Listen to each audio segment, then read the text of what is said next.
Good evening, dear friends. We are together in another Monday evening to discuss passages we read from the Divine Order and the Universe, and this is our 70th video. Good evening, to all of us.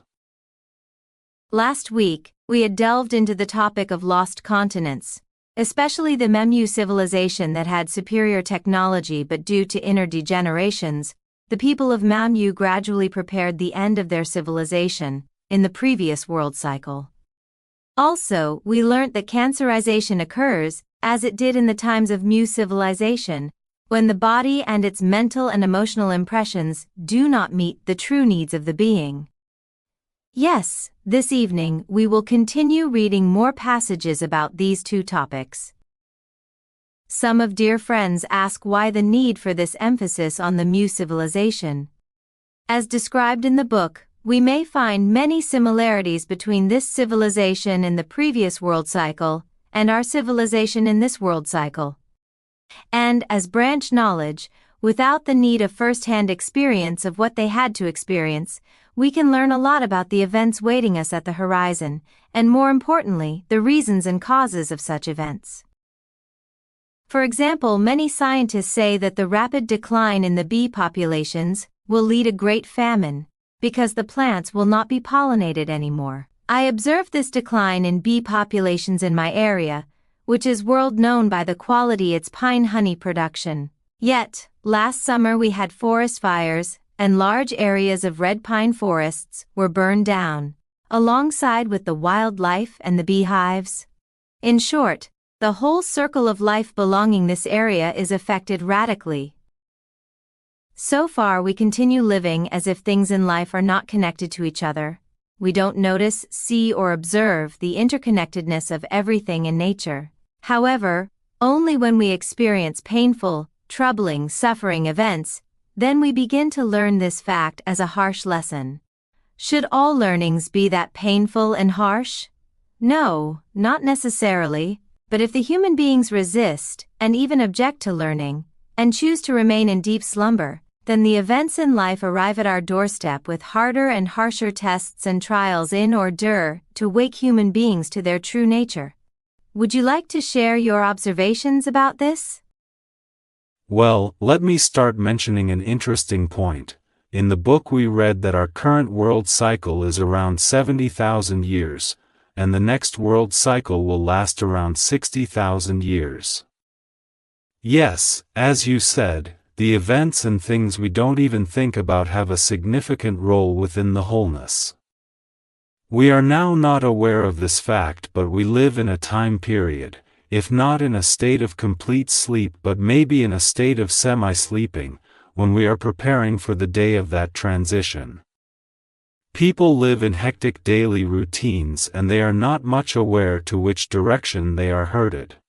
Thankfully, we have such a book in our hands because as we read and study the Divine Order and the Universe, we become more able to see clearly to which direction our life events lead us and why we live through such events. So, this is a valuable source of knowledge. Then, let's start reading. As we said about the being of the cancerous cell, this writhing of mankind was not meaningless. The meaning here was expressing that the essence being could not be contained anymore, and started to feel the need to reach higher developments, leaps, results in acquisition. On the face of the mechanism of destiny, no merit is left neglected, no willing which is orientated towards further leaps and in accordance with original necessities is rejected, no strenuous effort or writhing is in vain, and especially no need of the essence being is left unfulfilled. All of these are minutely measured, calculated in the mechanism of destiny, and out of new fields of possibilities, that is, of the milieus of development which are most suitable to these needs, occur the manifestations, as in the manner we previously explained, which are spatialized with the original time measurements, that is, the destiny manifests.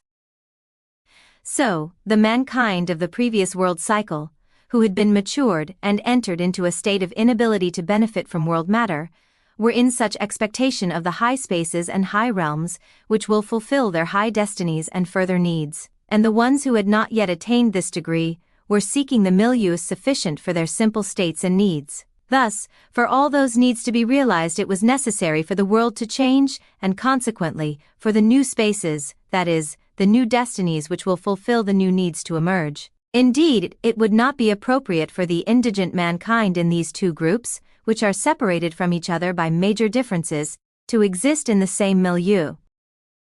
The first point striking our attention here is, the function of the mechanism of destiny is clearly expressed. This phrase, "On the face of the mechanism of destiny, no merit is left neglected." This is very important. That is, if your needs and wants are in accordance with the original necessities, they are never rejected, never left without a response. Again, no strenuous effort or writhing is in vain. Actually, I think that this should be a key factor in our personal life because indeed, more we spend efforts and super efforts, we may not be aware of the result of this at that time, but later, we definitely encounter the acquisitions of those hard work and efforts. Let me underline this. We may not understand this at that time, but it does not matter. For example, I have a daily routine. I decide on a duration and number of pages to read a book, and when I reach the desired limit, I say myself, if you are tired, let's read a few more pages. This is a simple example, but it has the principle of making effort and some extra effort that we need to establish as a rule in our personal life. We need to understand and work on this principle of making efforts. Because, we always talk about a divine justice, in the sense that in accordance with the needs of each human being, new spaces or environs become prepared, and these needs are the result of our efforts and products we bring out. This is stated as new destinies in this passage. In other words, new destinies emerge or appear in accordance with the necessities. This means that things will flow in accordance with the original necessities, and as you make strenuous efforts and don't give up, then you will encounter the destined result of your efforts. In this sense, the transition period waiting us in the horizon is a good example of this.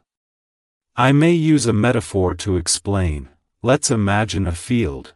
It has an owner, and after plowing the field, the owner sows new seeds of wheat. As seasons pass, the seeds become seedlings, then full grown. Then, eventually the harvest season arrives. Now, as humankind, we are at the threshold of this harvest period. And, after harvested, what happens to all those grains of wheat? Not all of them are sent to the windmill to turned into flour. Because all those grains have to be sifted and separated according to their quality, a part of them cannot pass this selection, and the grains that pass the selection will be separated into further groups because some deserve to be used as high-quality flour, some will be in sufficient quality to be used as second-grade flour, etc., and some will be new seeds of the next period. This is what I can understand from this passage, for now. I'd like to say a few things about the dramatic increase in the global number of cancer cases. And of course, we have first-hand observations of such cases within our families, acquaintances, and while witnessing the arduous processes they go through, we understand that what is meant by the divine order and the universe when we read about the bodies becoming insufficient for the beings that got matured. And indeed, if those beings had done conscious work on the possible causes of their illness, if they had discovered some past and/or current lifetime connections, at which points they had deviated from the conscientious path, etc., then this awareness allow them to become properly free from the pains of this now insufficient physical body, hence, to complete their current lifetime with awareness. Yet sometimes we see just the opposite of this happens. There are human beings that have solidified, or in Gurdjieff's way terms, crystallized, that is, very hardened inner structures, and they tend to resist this transition that may lead more painful experiences. In the final analysis, the expressions in this passage point us that the being, until the last breath, go through myriad processes that entail efforts and extra efforts and the consequent opportunities. If the human being turns a deaf ear and ignore these, then the events and processes she or he goes through become more suffering. My regression therapy teacher Roger Woolgear had said that all these inner work or self-studies is for to become able dying consciously. And years ago, when he was diagnosed with skin cancer, I learnt from his family that he spent last 3 months of his life in the hospice by meditating constantly in order to understand the underlying reasons of his illness. And when he understood, he said, "Aha!" and soon died in total surrender. Yes, dying well, dying consciously, from the perspective of what we read in this book, means giving the life its due, understanding what life events bring us, and making conscientious breakthroughs out of the automatisms otherwise we fatalistically wallow in without any awareness, without much comprehension. We must be aware of what we attract and learn from these, for becoming more conscious in our choices, decisions, thinking and acting. And the same processes were valid during the last period of the MU cycle as well. Yes, such phrases are striking. Among the humankind of the MU cycle, there were ones that had been matured and entered into a state of inability to benefit from world matter, and there were ones who had not yet attained this degree were seeking the milieu sufficient for their simple states and needs.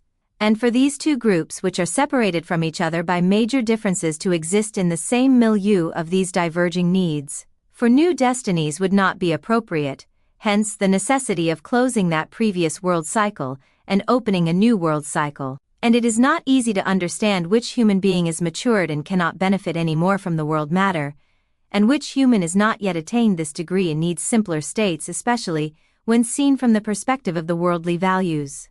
We cannot decide by their outer looks, their financial or social status, their education, etc., and especially, we cannot decide this by the events and experiences they go through. Maybe some human beings are going hardships, like as a part of intense learning before they complete the human stage. Some of them may be experiencing the troubling and arduous consequences of their choices and decisions they made mostly from the sensuality, from the earthly craving side of their conscience mechanism. We cannot know their state and level for certain, and we should not after all. This would be wrong, because we can only work on our own self for learning our own level of development. One of our dear friends asks, is the difference between people in these two developmental levels like the difference between people that can become a nation and people of primitive tribes? We previously read in this book that becoming a nation, a state, is such an important ability for the individual human beings in the communal plans. Because this is a sign of decreasing selfishness and of increasing cooperation and collaborations with other beings for the greater needs of their community. Of course, within a so-called tribe has such qualities of cooperation and collaborations, as well. The important point is strengthening of that magnetic field in which a person feels one with the community, and also, the variations of individualities within that magnetic field of the community. That is, coexistence of lay people with scientists, artists, engineers, thinkers, doers, etc. together is a very important factor. These show how high the influences an individual may obtain from that mutual magnetic field, but, as Tülin just mentioned, this does not clearly show the level of development of each individual in that community. What we can certainly say that there are more possibilities for development. Indeed, what is meant in this passage is the developmental level of the beings, the conscience level of the human beings. Regardless of the financial, educational, or social status of a human being, as long as that person is fair and just, hence, compassionate, acts conscientiously, regards others as beings without discrimination, respects nature, acts consciously, such a human being is certainly on the path towards the maturation mentioned in this book. In short, we should not judge the developmental level of beings by their worldly appearances and worldly values like money, social status, etc. Let's not forget that we human beings are always in tests and trials, both of abundance and of absence. So please try to consider the advancement in terms of conscience. Let me continue reading these linked passages together. So, as a result of these high developmental necessities, the world was preparing for the realization of a revolution, a day of transition. This revolution of the world would occur, as it did in every cycle, first by disruption of its equilibrium, and then by restoration of it. As of the initial indications of this disruption of equilibrium, at this or that part of the continent of Mu, tremors, ruptures, volcanic eruptions had started to be observed, which could not be prevented by the power of mankind. These incidents continued for 80 to 100 years by increasing, intensifying, and getting more frequent. The destined day was approaching and mankind were running towards their deserved destinies. A great majority of mankind had prepared their merits at the higher spaces, and they would go there. The ones who would enter the moment of transition without preparation would yet remain in the world after the period of revolution was closed, and they would live in this world to cultivate their remaining sides for some short or long periods of time, until they acquire their merits. These two classes of hordes of mankind, which were unable to live together in regard to their needs, were approaching a fork in the road in order to continue their developments on separate paths and spaces. When this day of transition, which was imperative and determined by destiny, would come to happen, no power could stop it. Then everything would be a fait accompli. The measurement of the merits would be disclosed, and the consequences of the beings acquired in the face of the mechanism of destiny and original time would be realized. Eventually, the day of transition arrived. One day, as everybody was busy with their daily life, all of a sudden, the ground started to move in all continents, that is, all over the world. Still at the beginning of this quaking, most of the magnificent buildings, glorious temples, ornamental palaces collapsed, and the majority of the big cities were devastated. A great number of mankind were trapped under the collapsed buildings and died. Continents were destroyed, seawater rushed inland, the earth was fissured, fleeing mankind in terror and fear died in their masses. This turmoil continued for 3 days, and on the third day, both of these two continents submerged. And so, disappeared these two vast continents of the world, one into the depths of Pacific Ocean and the other into the Atlantic Ocean. The whole appearance of the world changed and took on its current geographical state. Well, the entire process lasts 80 to 100 years until the continents submerged. This may give us some clues for near and relatively far future. What strikes my attention here is this phrase. This revolution of the world would occur, as it did in every cycle, first by disruption of its equilibrium and then by restoration of it. As you can see, the purpose is not to annihilate the whole humankind. No, the purpose is to end a cycle in order to start a new one. That is, a harvesting is needed. Those harvester machines have to enter the field and disrupt the balance of the field. I mean, this is not a period intended to give pain, to give punishments. No, this is a state of obtaining a result. Another interesting sentence is, a great majority of mankind had prepared their merits at the higher spaces. You know, whenever we chat with our friends and members, sometimes we voice complaints about the current situation of the world. In a kind of condescending manner, people ask, will these people will have merit to pass to the plan of love? Well, these are prejudices we hastily make after a quick glance at the world affairs, due to our inability to be total comprehending about the truth of matter. Also, in the religious texts we read that salvation is possible for a great majority of humankind. So, we see here that majority of the humankind is prepared for those higher spaces, subtler realms. The rest had to catch up by working harder, that is, by doing applications of conscience. This book contains a very detailed knowledge about the conscience mechanism, which is, Briefly, one component of this mechanism is at the sensuality, at the earthly cravings, and the other component is the intuition of duty as a target to reach. And if people couldn't reach the merit of completing this transition, then they need to take the lesson that previously couldn't be learnt, but in an intense and rapid manner, in order to reach the intuition of duty and to complete that term of the world school. As you can see, up to the degree of our efforts, our hard work for becoming more conscious about the purpose of our life, the reasons of our mistakes and how subsequent events become their destined consequences, then each of us begin to be the level she or he deserves. Please try to understand that the separation, or more correctly, discernment between these two groups of people is an imperative. The remaining group will become the ancestors of the future populations of the New World Cycle. And the larger group that does not need the influences of the hydrogen cosmos matter anymore, will reach new and higher, subtler possibilities and continue on their path of development towards the plan of duty.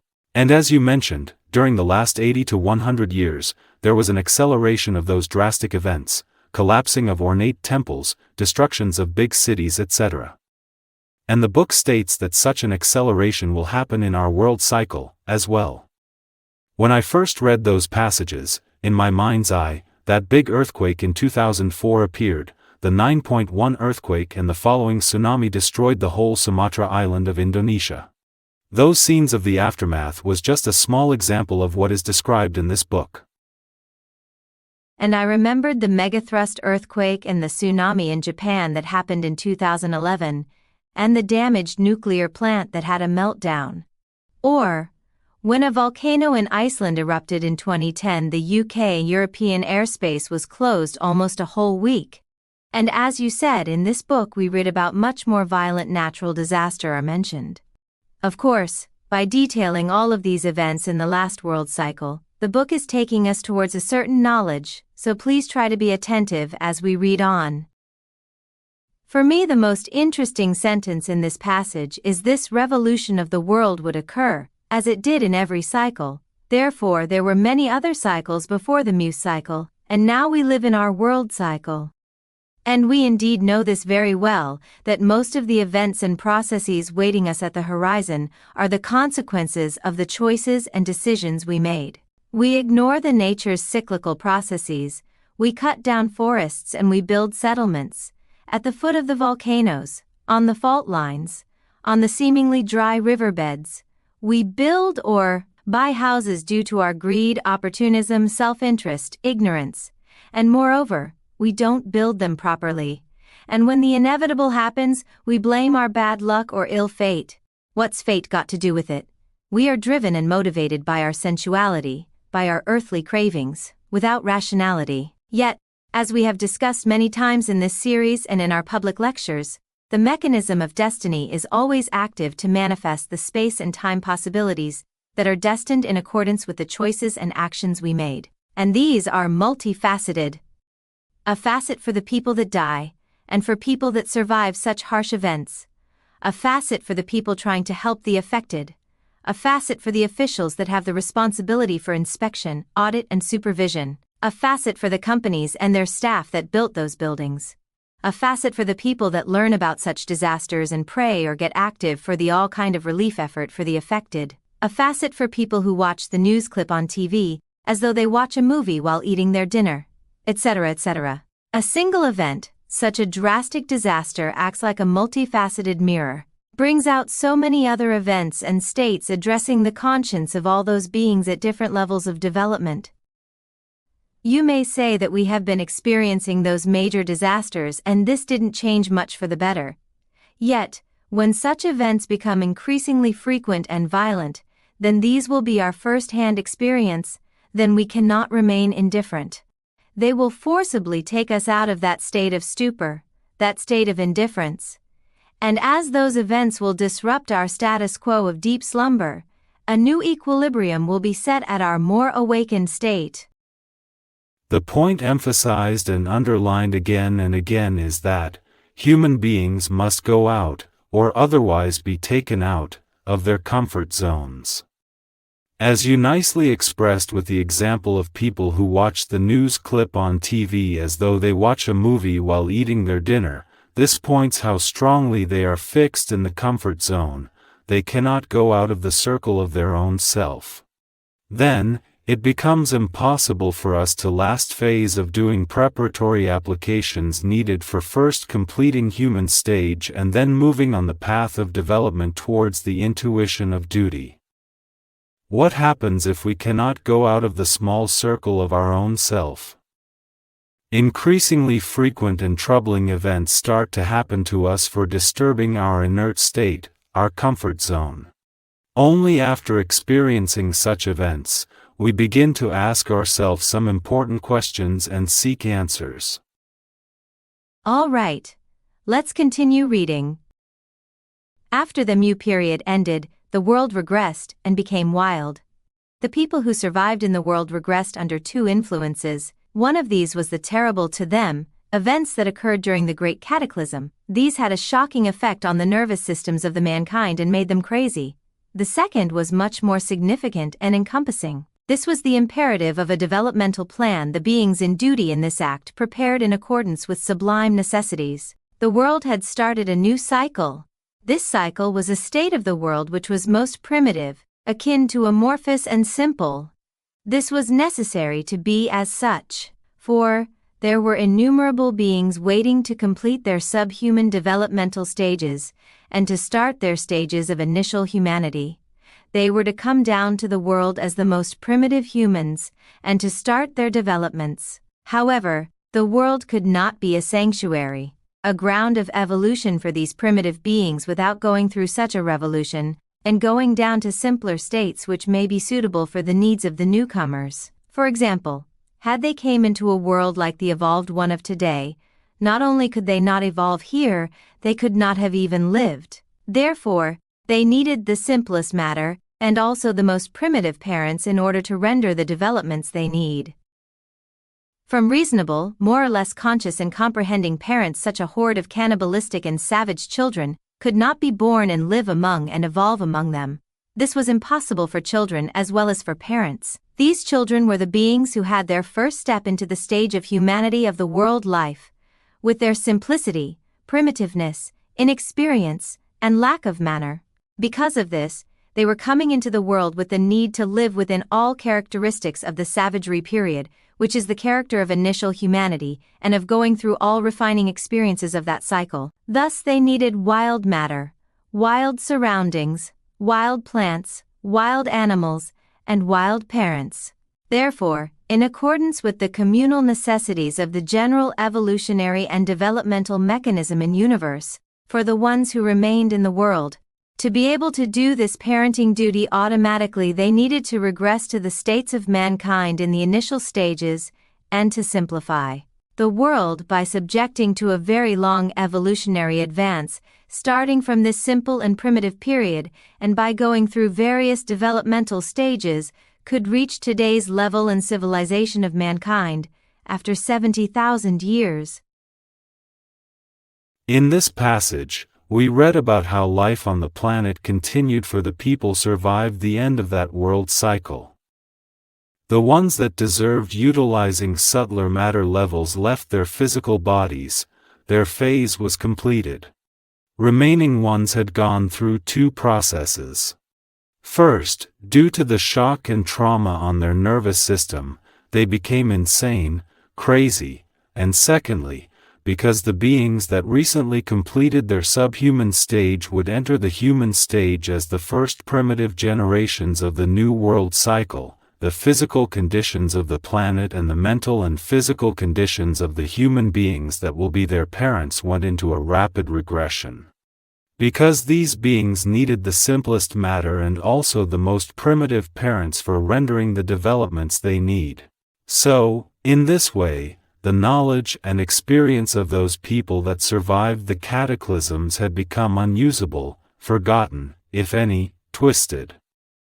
People and the world became wild. Conditions of the planet became simplistic, akin to amorphous. But please don't misunderstand the word amorphous used in this passage as used to define amorphous matter. They are unrelated. So, in short, the world and the people survived the end of the world cycle, reverted to its primitive state. Why? Because with the opening of the new world cycle, a new developmental phase or a new world school begins for all beings on the planet, from the most primitive mildew to the human beings that entered the human stage after completing their developmental subhuman stage. In this book, we read and learn about an entire ascending process that is valid for all beings at every level, from one developmental level to the next. So, what happens when the majority of the people of a world cycle gains the merit for utilizing subtler matter? That void gets filled right away with the merit of the previously lower level. Yes, only by deserving to move one level up. This is an important point. I mean, those human beings should be completed and applied the requirements and conditions of the reality they live in so they can move up a higher reality. Because of this, for these new human beings to be born into this new world cycle, primitive parents were needed. Accordingly, their level of comprehension was drastically reduced, and they turned wild. So, we learn another reason for the need closing the old world cycle and opening a new one. Because there are so many beings in varying levels of development that need to learn and experience of building plant and animal cells, organs and bodies, or a human body, they cannot build and govern a modern human being's body. They are not in that level. So they have to start from the simpler, primitive forms of human bodies. Because first, they will learn initiating instincts in those bodies. Just visualize the life of the cavemen, trying to survive the harsh elements of nature, by living in the caves, becoming driven by instincts, later, learning to make groups with others to increase their chance of survival. And please notice, the dominant and primitive emotion of that phase is fear, and reactions like flight or freeze, rooted in fear. As groups develop into tribes and communities, emotions become dominant to be expressed in acts, gestures, words, language, later intuitions, thoughts, development of intellect, etc. As you can see, all of these don't happen at once. Let's try to imagine the efforts of a being that will govern an entire human being for the first time. It will govern that body, it will send influences to keep it alive, and oops, suddenly a predator attacked and killed the body. Then, it has to build a new body, and possibly with a new effort for keeping it alive longer. A continuous developmental effort, for both the being and for the body it built, increase each time with the new needs to be met, the need to cooperate with other human beings, the need to support them and to be supported by them, the need to invent tools, to discover fire, etc., etc. And don't we see the same gradual steps in a child's physical and mental development? A child does not start life by knowing and doing everything the adults do. The child progresses by learning and modeling the acts and behaviors of the adults. In the same way, humankind progressed toward higher levels of development by first crawling, then learning to stand up and take steps, etc. Yes, gradually an awakening occurs regarding to the higher needs of the beings, yet, this awakening does not happen smoothly, just as we read in these passages. Now, I'd like to give an example about how this gradual awakening occurs. Let's imagine a child, 3 or 4 years old. And you are responsible for providing the child with opportunities for mental development. Let's say you give the child a puzzle. Of course, you start with simple ones, don't you? Let's say this is the start of the 70,000 years period. You start with a puzzle with 10 pieces. This is sufficient for the elementary level of the child. When the child completes the puzzle, even with some initial help from you, then comes the next puzzle with 20 pieces, next one with 50 pieces, 100, 500, 1000, etc. Then the child learns completing those puzzles because, now knows the cause and effect principles of the puzzle solving. At that point, solving further similar puzzles is not the need of the child, because the child needs to learn a new game, move to another level of learning. For example, chess. Now, the child needs to concentrate on a higher matter field for further development. Similarly, the majority of the humankind gains the merit of utilizing a higher level of matter, and the matter of the planet is not suitable for their level of comprehension anymore. This awakening occurs easily if the child is willing to grow up, after seeing the true needs that has to be met for furthering his or her development. I mean, the child has to grow up. The body grows and gets developed as the comprehension of the being widens. In the world school, the child has to move on to the possibilities of higher education because the classroom desk, the blackboard, and the piece of chalk don't meet the new needs of the child. Now electron microscopes, 3D printers, larger auditoriums, etc. Yet, if the child says no, I don't want to leave the elementary school, I feel good here, I have good memories, why can't I grow up while staying here? Then, as the grown-up that is responsible for the child's development, you say no, you already completed that level, there are other schools with different possibilities. Yes, you have to be tested and trailed for the lessons you need to learn as your development advances. And when you complete those educational levels with harsh endings like death and new starts like the need of building new bodies, that physical stage too will eventually be completed. Then you will not need for harsher tests and trials anymore, and at some point, you even will become able to imagine things and easily form and shape those things. One of our dear friends asks, you had said there is not going back in the spiritual evolution, don't these end and start cycles prevent universal evolution? Yes, the evolution is endless, infinite, and each being gets developed and widens its comprehension in order to go one level up or further, and in that new level, each being becomes responsible for the development of beings at the one level down. Therefore, there is myriad possibilities for continuous development and evolution in the universe, so the being can widen their scope of agency and comprehension. This universal evolution works as a whole. There are innumerable beings at myriad levels of development, waiting us to move up so they can fill the vacancy. And as they move up, simpler beings will fill the levels they vacant, and this will continue like this as it has been. This is rather an opportunity than hindrance. I mean, an opportunity in the divine path of becoming more and more just and fair. And, if I continue with the world school metaphor, this school building has become so overused that some parts of it collapsed, flooded, its doors become dysfunctional, etc. So, it needs to be tear down and rebuilt and renovated, because it will be open to accept new students starting from the elementary level, and they will follow the curriculum of each further grade by getting developed more and more. In that sense, the curriculum during the MU cycle and the curriculum of our cycle is more or less the same. Another friend asked, can you elaborate on this word amorphous? I already said that don't misunderstand the word amorphous used in the passage we read this evening as used to define amorphous matter at the beginning of the book. These don't mean the same thing. The former meaning is about the amorphous matter, the phase of the primeval matter of universe that no influence arrived upon it yet.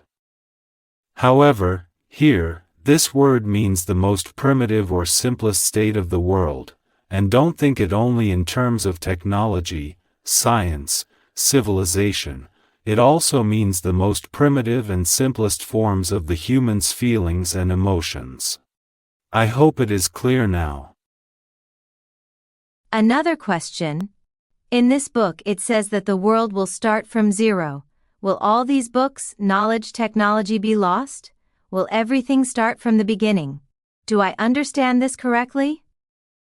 As we said many times, nothing will be lost. Everything will be preserved in the comprehension of the beings that completed the human stage and merited to pass to the plan of love. Therefore, we can say that yes, of course all these books, knowledge, technology will vanish as material artifacts, but they will always be in the memory of our beings, in our comprehensions. All of these will be preserved in our subconscious. Hence, no need to worry about these. Of course, as students enrolling for the New World School, humankind of the next world cycle have to work hard and make strenuous efforts for each necessary phase of their development in order to acquire all this knowledge again so they can reach the similar levels for graduation from the world school. Let's read another question. You said that experiences of this transition will be recorded in the subconscious of the survivors, but is it not usable because they will forget and not remember this knowledge? Well, yes, all impressions and knowledge of any human being get stored, first in the unconscious of the physical body, and after death in the spatium. Period. Their processed version gets stored at the field of the being, so these don't get lost, they remain at the level of the being. Still, we understand that, in the new cycle of the world, the remaining people's level of consciousness gets so regressed due to the cataclysms and the following harsh conditions of nature that those previous knowledge and information cannot be easily put into use. Yet, this does not mean their beings are regressed to a lower level, because, we read in this book, that those survivors that will become the parents of the next generations are actually beings that has only so much to complete at the human stage, so they are given 10 or 15 lifetimes more to finish all the lessons they couldn't so far. Therefore, we see that the essence of the prior knowledge the being learnt from its experiences in the hydrogen cosmos, via the bodies it built, does nor get lost. This essence knowledge, as very deep impressions, continue with the being, and gets enriched with each new incarnation.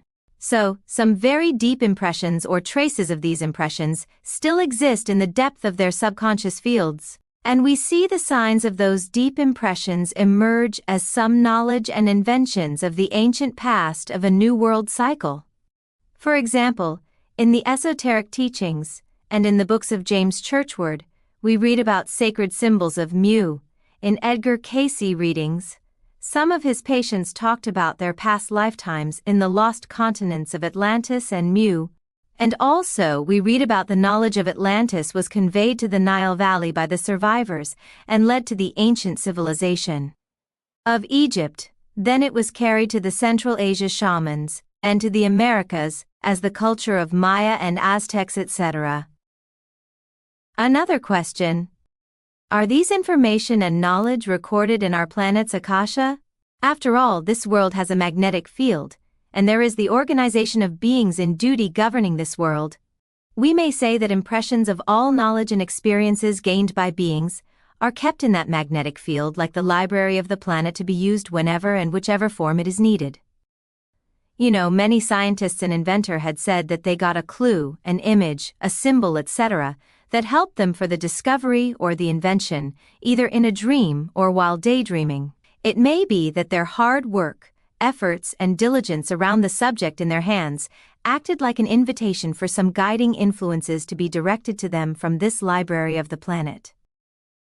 I'd like to suggest to our dear friend who asked this question to think deeply why, for example, the symbol of fire was used as an intimidating factor in the religions. Probably, this is one of the major indicators of the great destruction that happened at the end of the last world cycle, and perhaps, of the ones prior to that last one. Flames gushing out from fissures, eruptions and flows of magma, etc. Or, some religious books describe the punishments in the hell as dwelling forever in the fire and be given boiling water to drink, etc. We can think such descriptions like the deep imprints of the cataclysms that kept in the field of subconscious during the ending of the last world cycle, and whenever needed, reutilizing them by the plans with duty for automatic deterrent factors in human beings. I mean, they don't go to waste. These are kept to be utilized when necessary. Our habit is to assume that everything begins and ends only in our planet. And when we cannot think and see things from a much wider perspective, it is easy To feel doom and gloom, I see some comments from our dear friends that they feel hopeless. They say if everything will be lost, why to make efforts, etc. Yet, we also read in this book many times this important clue: the effort we make at the moment of our deepest hopelessness may bring out new possibilities. In that sense, our responsibility is to not feel down and depressed. Instead, to understand the reasons behind such negative feelings and thinking, in other words, to think and act consciously and conscientiously. What we will experience during the end of this world cycle will be the consequences of our choices and decisions we made, as individuals and as the entire humankind.